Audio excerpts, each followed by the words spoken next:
This is Cornstalks and Sports Talk, your go-to Iowa-based sports show, hosted by the one and only Eliot Clough. What's the easiest choice you can make? Window instead of middle seat? Picking a vendor who sends a great gift basket? Outsourcing business tasks you hate? What about selling with Shopify? Whether you're selling a little or a lot, Shopify helps you do your thing, however you cha-ching. Shopify is the global commerce platform that helps you sell at every stage of your business. From the launch your online shop stage to the first real-life store stage, all the way to the did we just hit 1 million orders stage. Shopify's there to help you grow. Whether you're selling scented soap or offering outdoor outfits, Shopify helps you sell. Wherever and whatever you're selling, Shopify's got you covered. Sign up for a $1 per month trial period at shopify.com/try. Go to shopify.com/try now to grow your business, no matter what stage you're in. Shopify.com/try.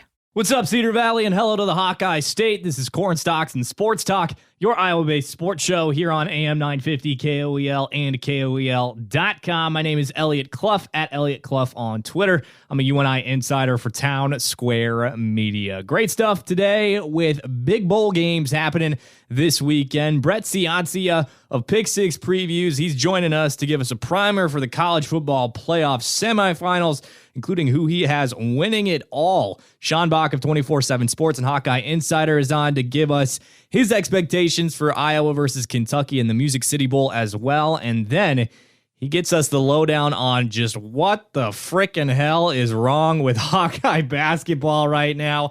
That loss to Eastern Illinois and then Nebraska this week. So before we get to all of that, I want to start talking a little bit about the Missouri Valley Conference, some midseason awards, and what I think as we are 3 games into conference play. Of course, UNI taking on Illinois State today on this New Year's Eve in Normal. I'm not even going to try to say the whole name of their arena. Redbird Arena was what it used to be. Now it's like the CWPC LMNOP. But anyway, they're playing Illinois State today. Both teams, I believe, are 1 and 2 at this point.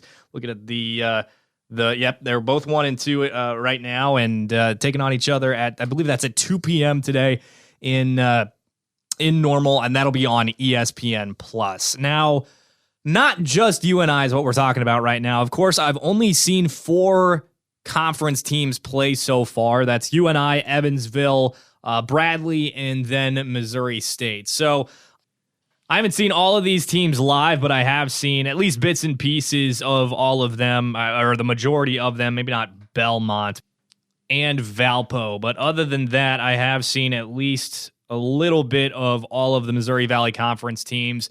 Anyway, what I'm getting at is maybe take it with a grain of salt if you are a Bradley fan, a Belmont fan, a Murray State fan. Just, I haven't seen everything, so don't take it personally. I'm not trying to attack your team, at least for the most part. You know, some of these squads like Evansville and Valpo. Yeah. Anyway, what I want to get to today are some awards, midseason awards.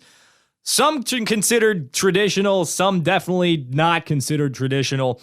I want to get into surprise team of the year, maybe disappointment of the year, most improved player, freshman of the year, stuff like that. So let's start with those individual awards and some of the more traditional stuff. Freshman of the year, I really think it's down to 2 players as far as I've seen, and that's Robbie Avila from Indiana State and then Trey Campbell. Trey is averaging, I believe, 7 points a game, but shooting 38%, or last I checked, he was shooting 38% from deep, while Avila is averaging 8 points a game and that same, I think, 3.5 rebounds per contest as well. So Avila, the guy with the goggles, you just kind of have a feeling when you saw that guy commit to Indiana State and how good he was, and just not looking like an athlete at the same time, but able to score pretty efficiently, even now as a freshman on a pretty good team. So you could just tell that guy was going to be hated for a while. And then Trey Campbell stepping up and playing for this young team right away as a true freshman.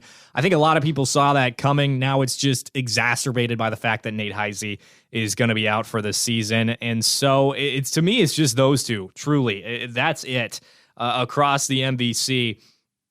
Now, there is two awards that I really think are going to one player, and I don't think there's any competition, at least at this point in time. And again, take this with a grain of salt. I haven't seen everybody play, but most improved player, I said it going into the season.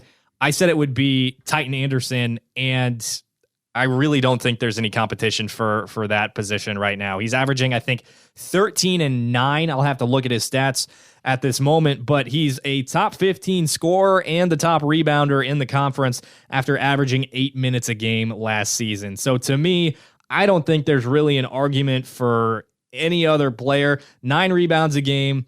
And let's see here. On top of that, he is the 11th leading scorer in the conference, averaging 14.1 points per game. So nearly a double-double, leading the conference in double-doubles. I don't know how you give the most improved player award to anybody else but Titan, assuming he keeps this pace, assuming he stays healthy. He's just very clearly a dominant force on the inside for a team that doesn't really have a true big right now. So I just think it's not even close for who wins the most improved player of the year award. And I mean, last season I thought it should have been Noah Carter, but he was right in that mix for a little while. Wasn't even on the most improved team though. Just a weird situation. And I see Anderson at least getting second team all conference. I should say at least third team all conference. Probably second team. That's what I would guess. Again, assuming he keeps pace with where he's at the moment. And then the other award that I just think is not even up in the air at all is the newcomer of the year, which is Corvassier McCauley. I'm assuming I'm pronouncing that name right. He is from DePaul, a transfer from DePaul, playing for Indiana State. He's a big reason why they've been so successful this year. He has just been absolutely nasty, leading them in scoring at 17.1 points per game. He's just very clearly a proficient scorer and does it on a regular basis. And I didn't necessarily expect this type of production from him coming in. I knew, given that he was a DePaul transfer, that Indiana State was going to be a little bit more talented this season, that he was going to contribute. But 17.1 points per game so far, that's impressive. To reiterate, I think that he keeps up on that pace. He's going to run away with the award. Again, there might be a few other guys that I'm not aware of that are new players, but I don't know how you compete with that, because let's see who's above him in scoring. Kobe King, not a new player. Marcus Domask, not a new player. Ben Shepherd, not a new player to his team. New to the conference, of course, because he's with Belmont. Ben Crickey, not a new player. Tucker DeVries, not a new player. Bowen Bourne, not a new player. So that I really think it's just a done deal. Corvassier McCauley from Indiana State, winning newcomer of the year. Probably going to be on first team, if not second team, and very close to first team in the MVC end of the year awards. We're doing midseason awards right now here on Corn Stalks and Sports Talk on AM 950 KOEL and KOEL.com. And I want to save the Player of the Year award for last. So let's move on to some team things that would be considered a little bit less than traditional. Surprise team of the year, in a good way. Surprise team of the year to me is between Murray State and Indiana State. And again, Indiana State has just jumped off the page this season. Did I think they were going to be better? I did. Did I think they were going to be this good? I did not. Harry Schrader, Father Harry, he was on top of all of that. I believe Josh Betts was as well, two guests of the show, friends of the show. They were all over that from the jump. Indiana State is legit in every way. They're long. They're just a lot of 6'6", 6'5" guys, and then a talented big in Robbie Avila. And I am a believer. Basically, when you get anybody that's big and long like that has that type of length and ability to score, you're just pure talent on top of that. I'm a believer in those type of teams. When you throw a bunch of guys out there who are 6'6", 6'7", and long, it's really difficult for me to see a scenario where they aren't successful. And I mean, I'm looking at the roster. Cade McKnight, 6'9", Zach Hobbs and Corvassier McCauley, 6'5", Jason Kent, 6'8", Cameron Henry, 6'6", Isaac Holmes, 6'6", Cameron Crawford, 6'5", Kalex Stevens, 6'7", Xavier Bledson, 6'6", UNI has 3 guys that are 6'6" and above, and James Betts is kind of a big with the ability to shoot, can't really put the ball on the floor, at least frequently. He has from time to time shown flashes of that. Then you got Titan Anderson, who's 6'6", and Cole Henry, who's 6'9", another guy that you don't necessarily want the ball being put on the floor. But Indiana State has just been freaking really good. They've just been really, really good. Not as consistent as you'd like them to be, obviously, but they are really talented, and I've just been incredibly impressed with what they're doing this season. And the other team that has really surprised me has been Murray State. I believe they were picked 8th in the conference this season, but right now 7-6, 2-1 in conference. They, of course, had some kind of unfortunate losses, some really ugly losses to start the season. Flipped it around and beat Texas A&M 88-79 at the Myrtle Beach Invitational. And they got some decent wins to start the season in conference overtime. It took overtime to beat Valpo and Illinois State, but it's just really tough place to play there in Murray, Kentucky. And I still want to see some more consistency put together. They have lost 2 games in a row, one to Middle Tennessee State, and then they lost to Southern Illinois on Thursday. They'll take on Evansville on January 1st, and that'll be telling right there. And then it's a tough stretch for them versus Bradley on the 4th at home, at Drake, and then at UNI. So that'll be definitely telling as to who they really will be this season and in the Valley. Belmont, not really a surprise to me, but they're definitely a really good team that has come into the Valley and shown some talent. Murray State, I tell you why they're such a surprise to me, is that Steve Prohm took over. This is his first year coaching once again there after being at Iowa State and prior to that at Murray. He just went out and got a ton of transfers and did the same thing that Indiana State did in terms of roster construction. Jackson Edwards, 6'6", Braxton Stacker, 6'5", Rob Perry, 6'4", Patrick Chu, 6'4", Quincy Anderson, 6'4", Justin Morgan, 6'6", Kenny White, 6'7", let's see here, Sam Murray II, 6'8", Jamari Smith, 6'8", Marion Leston, 6'9", DJ Burns, 6'7". There you go. Just a bunch of big, long dudes who are athletic and can get to the bucket and score, play defense. And even the thing is about playing at this level of college basketball, even if your guys aren't that good at defense, as long as they're not, habitual foulers, they're long and athletic, and that helps out a lot defensively. They might not have the best habits, but that's a pretty freaking good place to start. Obviously, teams like UNI lacking in that department, and sometimes it shows. Obviously, you got the youth and the fact that so many guys left, and there's so many different factors for UNI going into this season with the way things have turned out. And speaking of which, disappointment so far of the season, a lot of it, UNI is one of the teams that I have been somewhat disappointed with so far this season. I'll start by saying a lot of it is out of their hands. Nate, no pun intended, I guess. Nate Heisey with the hand and wrist injury that has kept him out and will keep him out for the remainder of the season. One of their most experienced players, talented players, one of the best defenders in the conference. He's not playing. Obviously, Austin Fife, who was picked 3rd team all-conference. We didn't even know if he was going to play. Now applying for another year of eligibility with the medical. I mean, just so much. Again, there was just so much that could have gone right that has gone wrong for them at this point in the season that they don't really have control over. If there's a team that has been surprising given the amount of losses that they've taken in terms of health, in terms of players that have moved on, graduated, etc., if there was anybody that was going to handle it, it was going to be Coach Jake. Coach Jake has done a lot of really good things with this young team so far, but there are still plenty of holes in the roster. And most of my disappointment for them is the fact that they don't have basically their 2 of their best players. Arguably Bowen Bourne, their best player, leading the conference in scoring. So that's pretty good. That's a pretty good argument. But then, I mean, you throw in the loss to McNeese State, you throw in the last-second loss to South Florida, you throw in at one point a 22-point deficit to Missouri State, and things aren't going the way Coach Jake would prefer them to go. and I think he would agree with that, at least at this point. They have shown flashes of being awesome and really fun to watch. Duax's an athlete. Landon Wolf can shoot lights out from time to time. And, of course, Bowen has been great. Cole Henry has had a few games where he's played really, really well, and I think he is the key for them. I really do.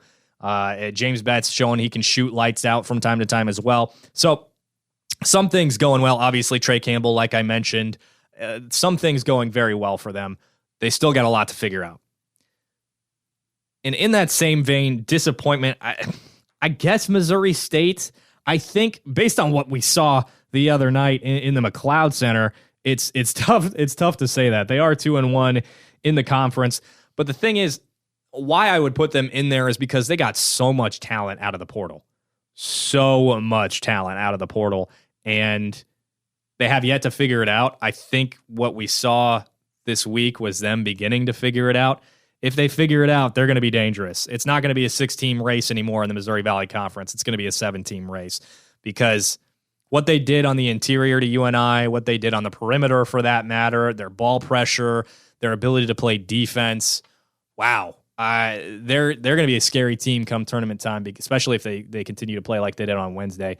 With that 6-team race, the other teams I'd put in there are Drake, Bradley, Indiana State, Murray, Belmont, and Southern Illinois. And while I think it wouldn't necessarily be a shock to see one of these teams pull away or maybe even win the conference tournament in Murray, Belmont, and SIU, I really do think ultimately the Missouri Valley Conference champion, regular season champion, and tournament champion will be one of Drake, Indiana State, or Bradley. And I would probably give it to Bradley or Drake. Bradley depending on health, Drake depending on if they can figure out how to put the foot down and really dominate at points this season, because they should be. I think Sadar Calhoun should be playing a lot more than he is. Belmont, Murray, and SIU have the talent. SIU, it's about offense, if I'm remembering correctly. Typically, they're a pretty good defensive team.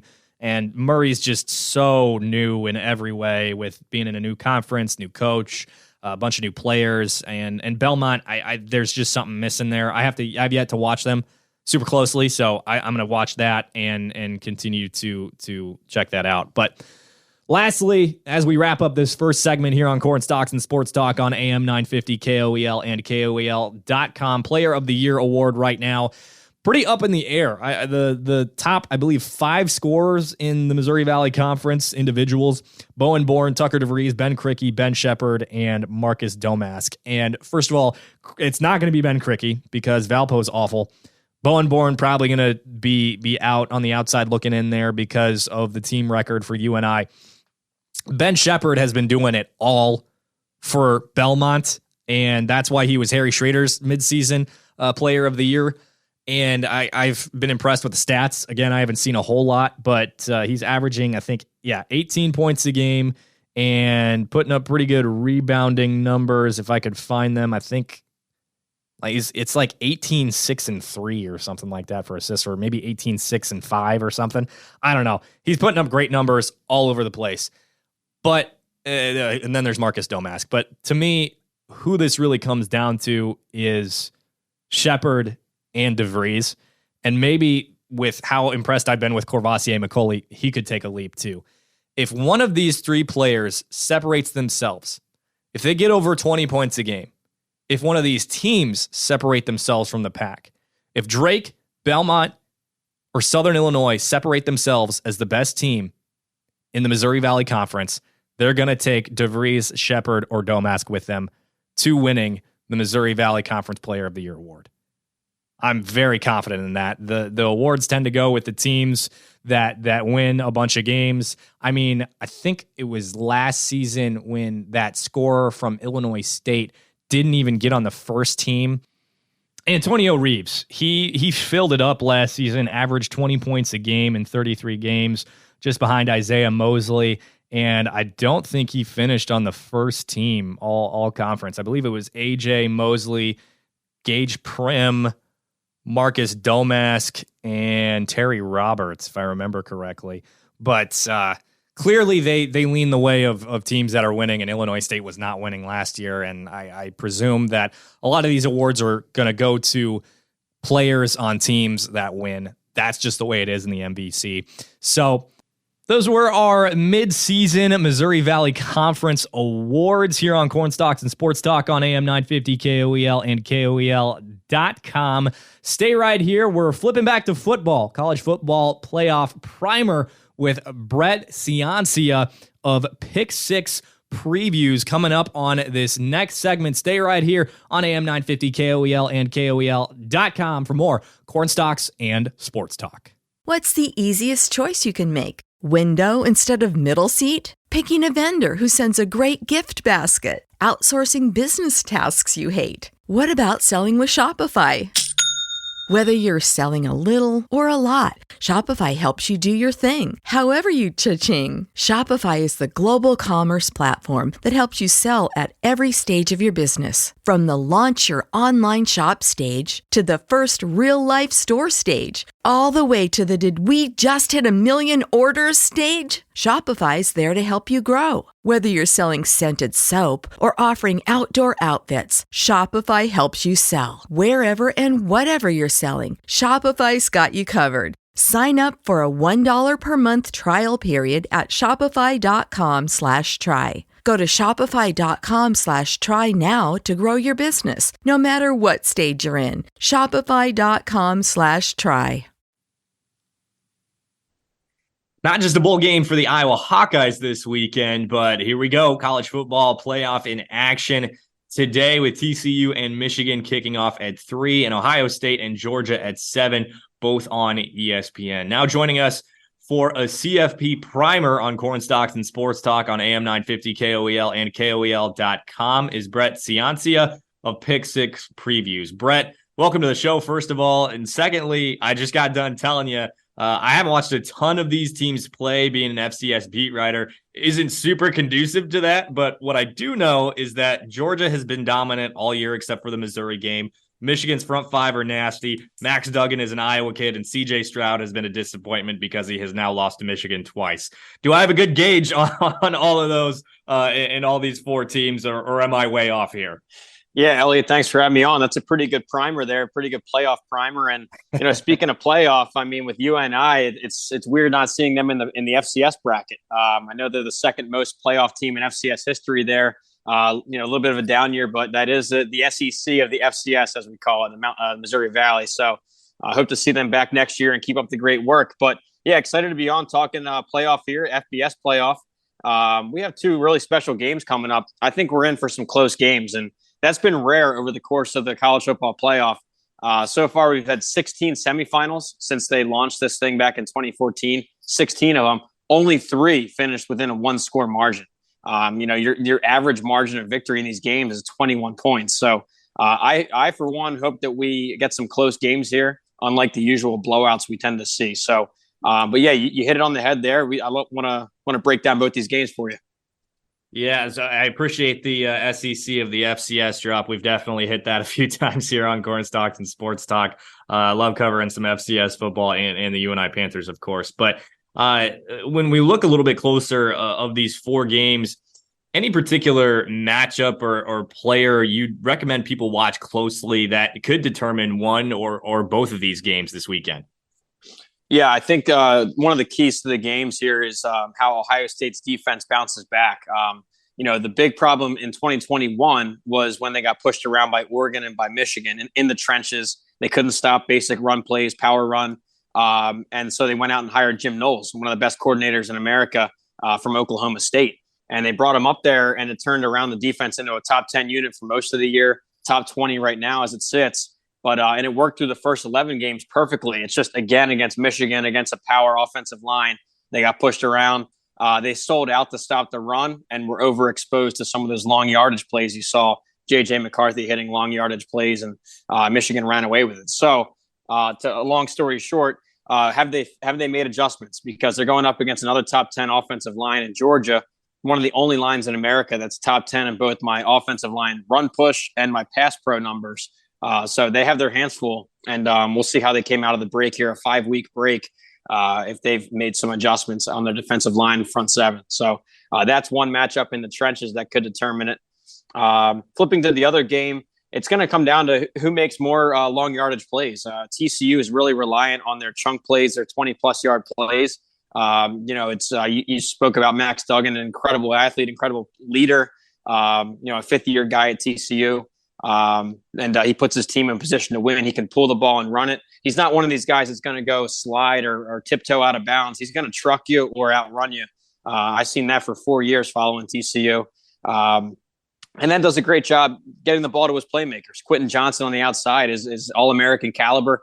He wins all his one-on-one battles. So to answer the question on that game, it's going to be who gets more of those 20-yard chunk plays, and can TCU limit the Michigan doing the same?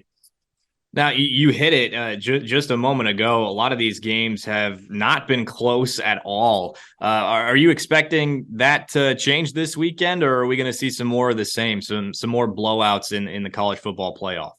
Yeah, so maybe it's the optimist in me, but I think we're going to get some close games here. I think we're due. This has been a crazy season so far throughout college football. I think we see some of these close games coming here. I especially like that TCU Michigan game. I think it's more of a toss-up. I saw the initial line came out at 10.5, Michigan favored. I thought that was crazy. It's still sitting there over the key number there at 7.5. So I like TCU there in a close one. And then with UGA and Ohio State, this one, you're talking about two of the blue blood rosters, two of the superpower recruiting rosters. They're always in the top 3 in recruiting every year. It's stockpiled with 5 stars and 4 stars. What I've seen from the playoffs so far in these first 8 years is teams look a lot different coming out of the break, especially if they're young, especially if they're 5-star recruits. And they get those 15 bowl practices, 5 weeks of extra coaching and conditioning. Teams come out looking a lot different. So I look for both these teams to look different. I think Ohio State makes a big jump after the break and, enough to make this competitive. So, again, maybe it's optimistic to think because I want great games for the sport. But I think we're going to see 2 close games into the fourth quarter. Now, given what I know, Brett, about these 2 games, the 2 things that have stuck out to me as far as what I've seen in other previews and stuff like that is, like we talked about, Michigan having an absolute monster front 5 on their offense, and TCU not necessarily being the traditional power defense that they were under Gary Patterson. Is there a possibility that they run all over the Horned Frogs this weekend? It's definitely a possibility. That's kind of the trademark with Michigan is the big offensive line. It's back-to-back Joe Moore finalists for the best offensive line. Definitely their trademark. When Jim Harbaugh got on the hot seat a couple years back, it was because of that offense under Josh Gaddis. They called it speed and space, and it was designed to basically be Ohio State, but in maize and blue. It didn't work. So in 2021, Jim Harbaugh doubled down on his old philosophy that worked at Stanford, just the power run game, the big offensive line, controlling the clock. And you saw last year it clicked. They made the playoff last year. It clicked again this year. So, that's their forte. Now with TCU, vastly improved on defense from last year. It all just fell apart last year. I think that it might have been an outdated scheme under Gary Patterson, but, he is one of the greatest defensive minds in the game. So, but anyway, they got it corrected. It's nowhere near a top 10 defense for TCU. They've been more of the outscore the opponent kind of deal rather than hunkering down on D. But if you need a comparison, look at how they played against Kansas State, both matchups. I know they lost one of them, but they kept the offense in check. And that's a similar kind of style, a physical run game that Michigan comes with. But we'll see about that. It's crazy to call them an upstart program with Michigan because they're the number 1 winningest team of all time. But in terms of the last 30 years, I mean, this is TCU and Michigan are both kind of upstarts on the playoff scene, while you have Georgia and Ohio State, the more experienced playoff teams over there. We're talking the CFP this weekend, college football playoff, with Brett Ciancia of Pick 6 Previews here on Corn Stalks and Sports Talk on AM 950 KOEL and KOEL.com. Brett, when again to go back to the 2 teams that I probably know the best given the previews, but feel free to flip it and talk about Ohio State and Georgia here as well. But let's say that somehow the run game isn't able to get going for Michigan, and it falls into the hands of J.J. McCarthy to win that football game. Can he do that?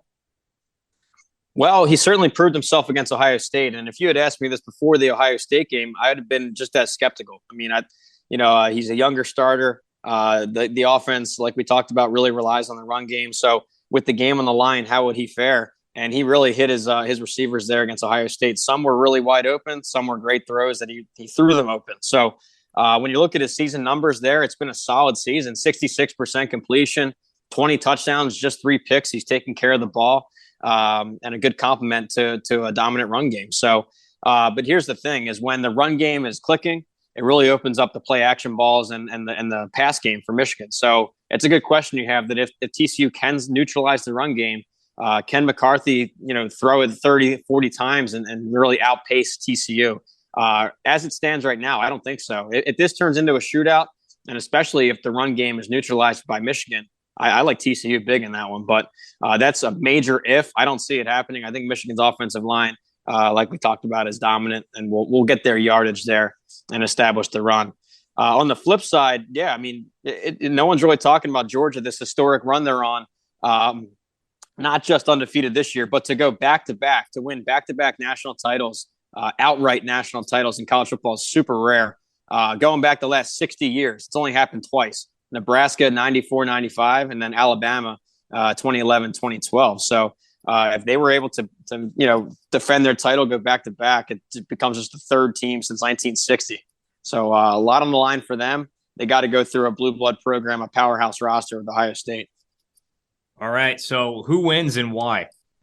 So here we go with the picks. I'm going TCU outright, and with that 7.5 in the game over there against Michigan. I really like Max Duggan. He took a lot of flack from NFL draft guys. That circle back when Jalen Reagor was getting drafted. I defended him back then even.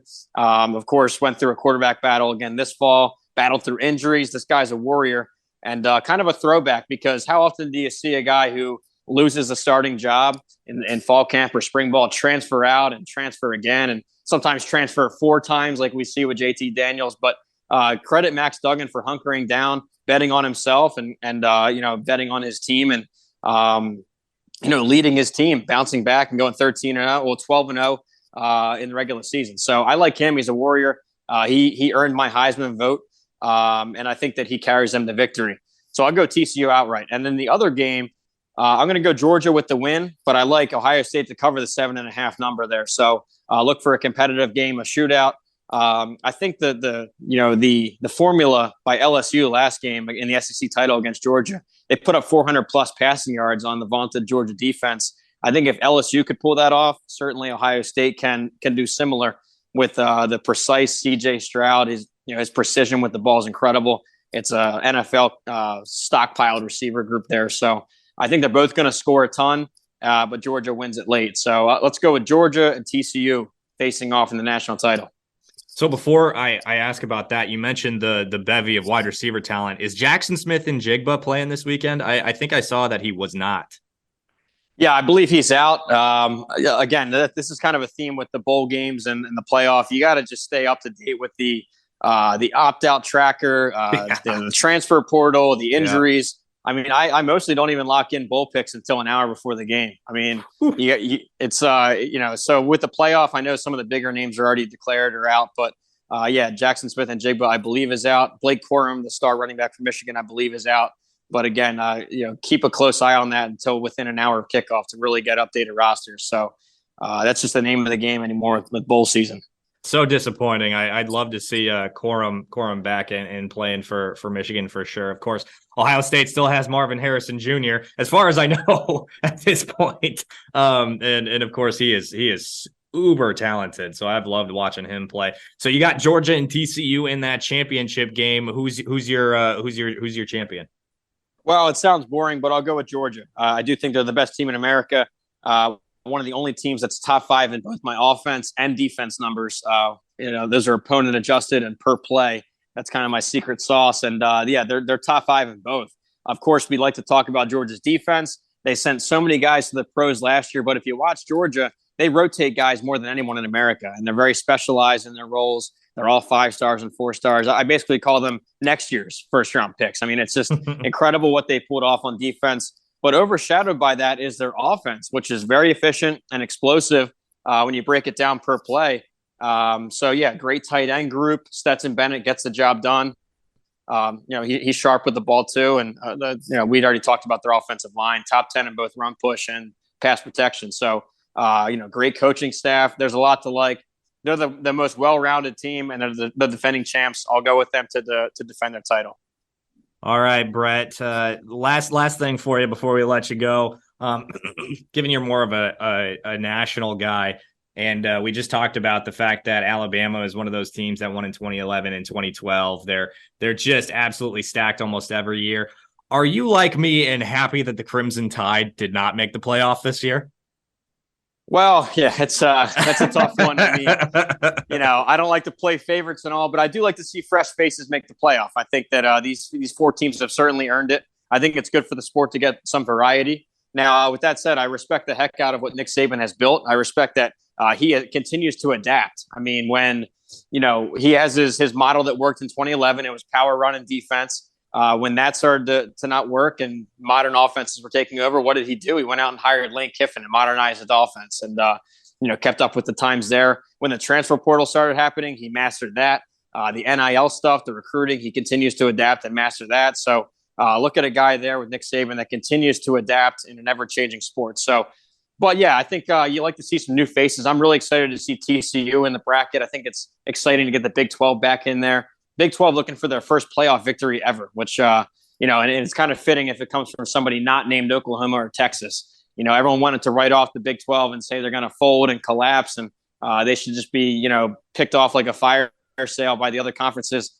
Credit them for doubling down and adding four strong teams there that they added. And great to see a smaller team like TCU make it. So I think they're America's team. If you look at the bracket, everyone wants to pull for the underdog. That's TCU this year.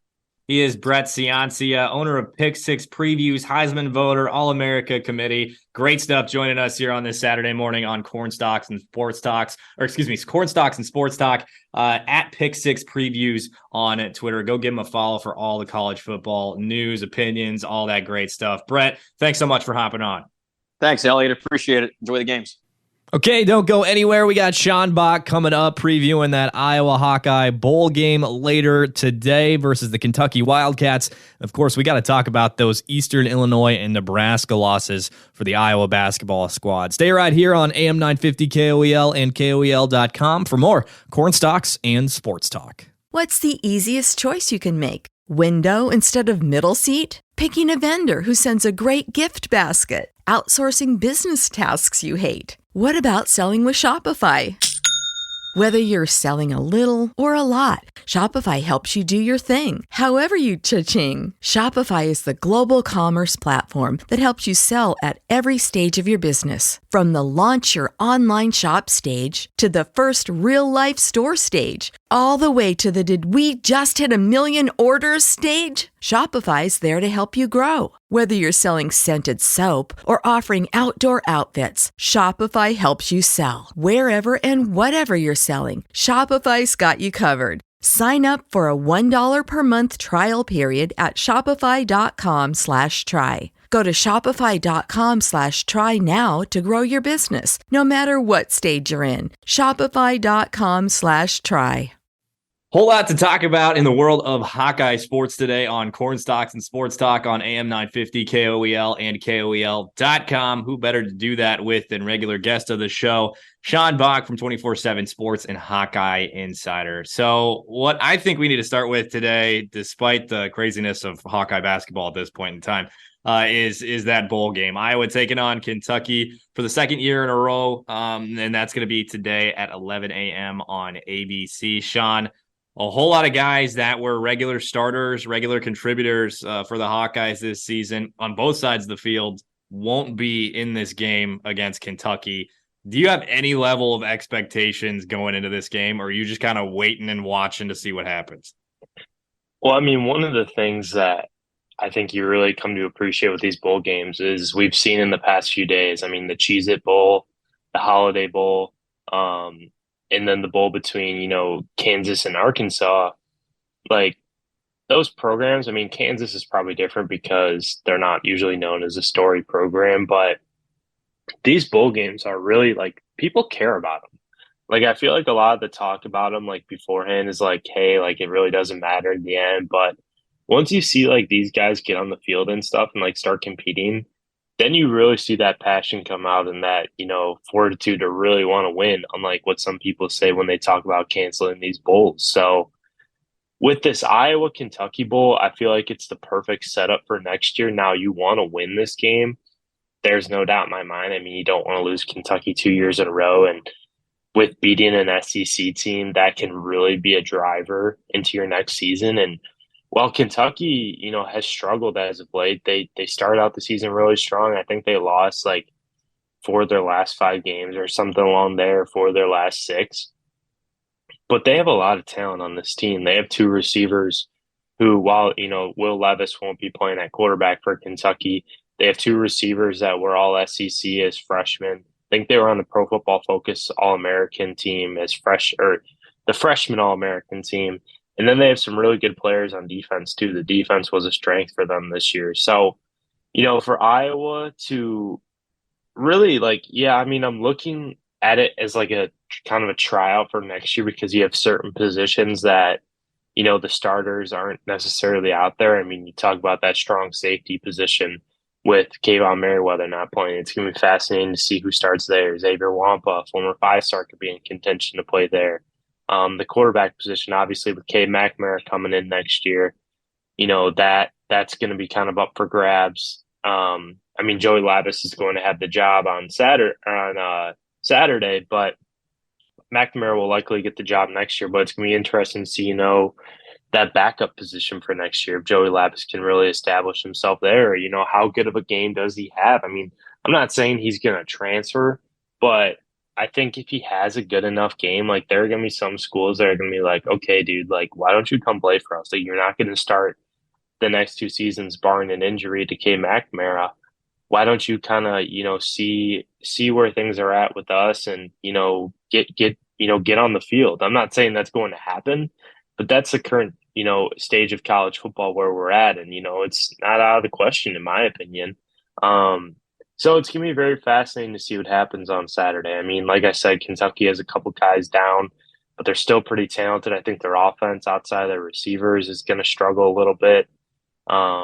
Defensively, they'll still be pretty solid, even though a few guys have opted out, a few guys are injured, but it'll be a pretty close game. I mean, I'm not expecting a lot of fireworks on the offensive end, but it should still be a really highly contested game. And you mentioned Labus in there, the third string quarterback who's going to be starting for the Hawkeyes this weekend. I've seen some stuff on Twitter about the Iowa offense looking different with him there, given that he's a little bit more mobile. Do you expect anything in particular to look different? Is there anything that you know about what they're going to be doing differently this weekend with more of a mobile quarterback under center? Yeah, I think the design is to do some more RPOs, some more run pass option, and you have Labus use his legs a little bit more than Spencer Petras did. I mean, Petras is not known for his legs by any means, but Labus, I think that's one of the big strengths for him. And I mean, the team talked about it too in a couple of interviews that they really like what Labus can do with his feet and how he can make throws on the run. And, that's a really impressive thing about his game. So I'm really fascinated to see how that kind of comes into play. I mean, one of the bright spots of the Citrus Bowl last year was Iowa got its run game going a little bit because that was one of the big struggles. But, obviously it didn't carry over into this year so much. So I'm really encouraged to see, how he does. And I mean, the wide receiver group too. I mean, I know Iowa's making it a point to bring in at least 2 wide receiver transfers, but you have 3 guys in Nico Reganey, Deontay Vines, and Jacob Bostic. It's kind of unclear what's going to happen with Brody Brecht in this game. I know he wasn't practicing this week, but those are 3 guys that are going to play pretty solid roles for Iowa next year. And getting Reganey back was an absolutely huge, huge thing for next year too. So it's going to be fascinating to see, how those guys kind of step up as the lead guys. I know Keegan Johnson wasn't really present this year and Arlen Bruce struggled, but having those 3 guys, they have a really good chance of really breaking out, in this game and, setting a good foot forward for next year too. Yeah. I've seen some folks, we're going to get off track here because you mentioned Nico Reganey. I don't necessarily Do you think it's that it's huge? Tell me, okay, you said it was huge. Tell me why you think it's huge. Is it the fact that he loves Iowa City? Is it the fact that he's been in the system for so long? Why is it huge that Nico Rigiani is coming back? I think it's big because one, it's an experienced guy. That's something that can't be unquestioned. I know he struggled with drops in the past, but I think he is probably one of the best route runners on the team. And three, I also think he's really good at separating at the line of scrimmage. Especially, but I think he has to have guys around him that can do the same. And three, I think he's a really good bridge for Cade McNamara because I think it's a new experiment for Iowa. Bringing in a transfer quarterback, like when was the last time that Iowa did that? And especially a guy of Cade McNamara's magnitude. I'm not saying Cade, is cocky, but Cade's a confident, experienced dude who's been there on the highest level. Like he's not coming in. I mean, he's going to come in, be a good teammate, be a good locker room guy, but he wants to come in and win. And he wants to, I think Nico can really help bridge that gap with some of the younger wide receivers and Cade, because, I think obviously the age thing, but I think Nico, being 2 years older than Nico's class of 2018, Cade was 2019, but Nico is technically 2 years older because Nico did a year of prep school. So Nico's going to be 24 in January in like 25 days. So I think having experience in the locker room is so invaluable. That's one of the things that I think a lot of people don't realize is just having another guy in that locker room. And he can be another, guy that really helps out some of those transfer wide receivers too. He's been there before. He's been through the highs and lows. And, I think he's a really important player for this Iowa team and, is a really good receiver too. I mean, I know he struggled with drops in the past, but there's just a lot of qualities that he has. And, from a teammate perspective too, that I think are going to be very valuable for this Iowa team. Now back to that bowl game. With all of that said of so many guys missing for Iowa, of course, you mentioned Will Levis from Kentucky, who's going to be out as well. I think I saw that their starting running back isn't going to be playing as well. But do you know much about the guys that are going to replace him? Have you seen much film on who's going to start at quarterback for the Wildcats? So at quarterback, I believe it's Destin Wade, the true freshman, who's going to start at quarterback for Kentucky. I think he can throw and he can kind of run a little bit, but I also think they're going to try out a couple different guys too. I think they said it might be a quarterback by committee depending on how Wade does. I know Kaya Sharon played earlier this year against South Carolina, had, it's 15 of 27 for 178 yards, 2 touchdowns and an interception in the loss to the Gamecocks. And honestly, former Iowa quarterback Deuce Hogan can maybe get some run. Deuce is now walked on at Kentucky after transferring from Iowa at the end of the regular season last year. So he's a guy that could potentially get some run as well. So I think those are, I think it's going to be a quarterback by committee, but I think Destin Wade is going to be the main guy at quarterback for Kentucky, or at least the guy that's going to get the start. I haven't seen too much on the running back situation for Kentucky, though. I know Chris Rodriguez played last year against Iowa in the Citrus Bowl and had that go ahead touchdown at the end of the game. But I don't know who they're going to go with on Saturday. All right, Sean, who wins? I think Iowa does 10-3. You know what? I'm going to go 17-10. Just because I think, the defenses are going to be the story, but I think both teams might have a defensive turnover or defensive touchdown. Sure. There you go. Okay. That sounds a lot more entertaining than 10-3. Again, we got Sean Bock from 24/7 Sports and Hawkeye Insider on Corn Stalks and Sports Talk on AM 950 KOEL and KOEL.com this morning. We'll shift now to basketball. Eastern Illinois loss. Chris Murray comes back, but you still lose to Nebraska. What the hell is going on with Hawkeye basketball right now, man? Dude, I wish I could tell you. It's been it has certainly been interesting the past couple games. And, it's kind of like, I don't want to say there was no excuse for the loss to Eastern Illinois. I was kind of, having a hard time, like, evaluating it, like how I should look at it, because it was like a few days before Christmas. Their game, like, there were so many upsets of ranked teams that, like, right before Christmas. So I was kind of like, you know what? Maybe it's a fluke. But I really think that has led into bigger problems. And I honestly think it started at that Duke game. Iowa has to be shooting the ball well to win these games or to win games because their offense, man, like I got to give a lot of credit to Nebraska because their defense was very, very good last night, and they're a very tough physical team.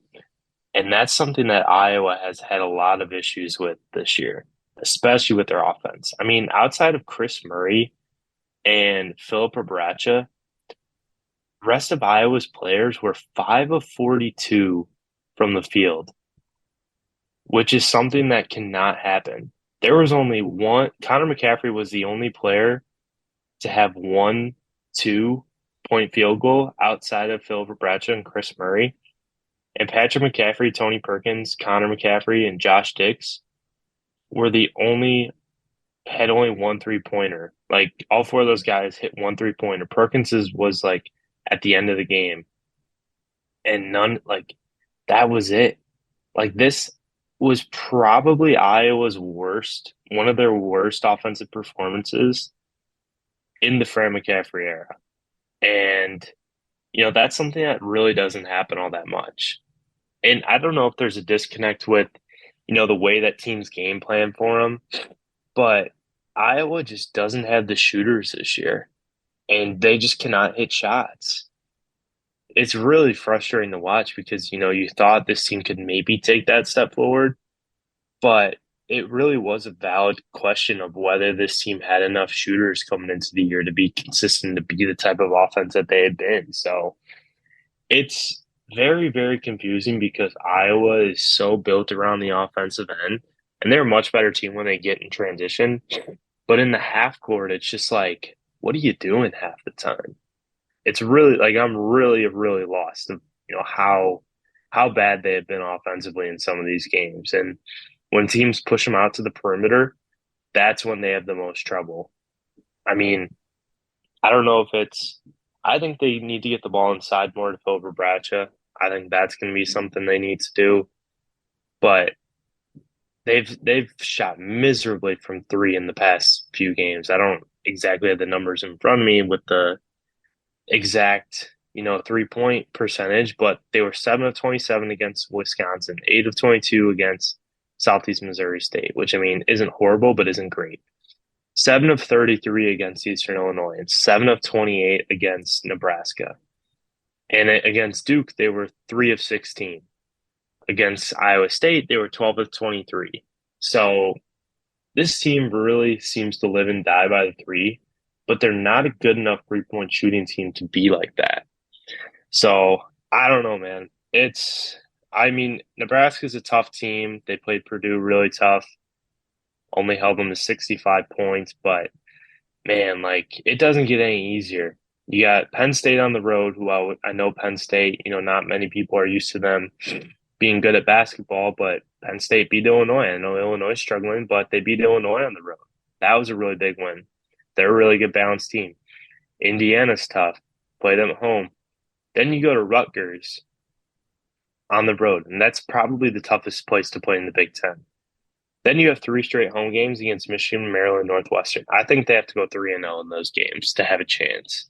But also it depends on what happens in these next 3 games. But this stretch is probably the most important of the season. You got six games, and if you win at least 4 of them, then you give yourself a chance. But, I mean, with the way things are looking, it is not ideal. Bart Torvik projects Iowa will finish 17-14 at the end of the year, and that's NIT. And this was a team that was thought to be like a top, 5 seed in the NCAA tournament, or maybe top 7, top 8 seed in the NCAA tournament. And now it's looking like the NIT. So they got to figure it out fast. You got to hit shots. Defense is okay, but it's not great. It just comes down to effort and just making shots because they're not turning over the basketball, but they're just not executing on offense. And it's just very strange to see a Fran McCaffrey team not execute that like that on offense. Sean Bock getting us the lowdown on both Iowa Hawkeye football and basketball as the Hawks are struggling on the courts and moving towards playing the Wildcats today in the Music City Bowl in Nashville, Tennessee. He is Sean Bock, SBock247 on Twitter. Go give him a follow. He always got great stuff on the Hawkeyes on Twitter. So, Sean, again, always appreciate you hopping on, man. Yeah, thank you, Eliot. Talk to you soon, man. All right, folks, that's going to do it for this week's weekend episode of Corn Stalks and Sports Talk. Wherever you're listening, we greatly appreciate it. If you're on Apple Podcasts, please make sure to leave that rate and review. It helps us so much. Subscribe, follow, so you do not miss an episode. And, of course, you can always listen to us from 9 to 10 on AM 950 KOEL and KOEL.com on Saturday mornings. If you miss any part of the show, you can always listen on any of our podcasting platforms. That includes the KOEL app. All of our UNI content will be there as well. And my name is Eliot Clough, at Eliot Clough on Twitter. I'm a UNI insider for Town Square Media, and this was another week's episode of Corn Stalks and Sports Talk. What's the easiest choice you can make? Window instead of middle seat? Picking a vendor who sends a great gift basket? Outsourcing business tasks you hate? What about selling with Shopify? Whether you're selling a little or a lot, Shopify helps you do your thing, however you cha-ching. Shopify is the global commerce platform that helps you sell at every stage of your business. From the launch your online shop stage to the first real-life store stage, all the way to the did we just hit 1 million orders stage. Shopify's there to help you grow. Whether you're selling scented soap or offering outdoor outfits, Shopify helps you sell. Wherever and whatever you're selling, Shopify's got you covered. Sign up for a $1 per month trial period at shopify.com/try. Go to shopify.com/try now to grow your business, no matter what stage you're in. Shopify.com/try.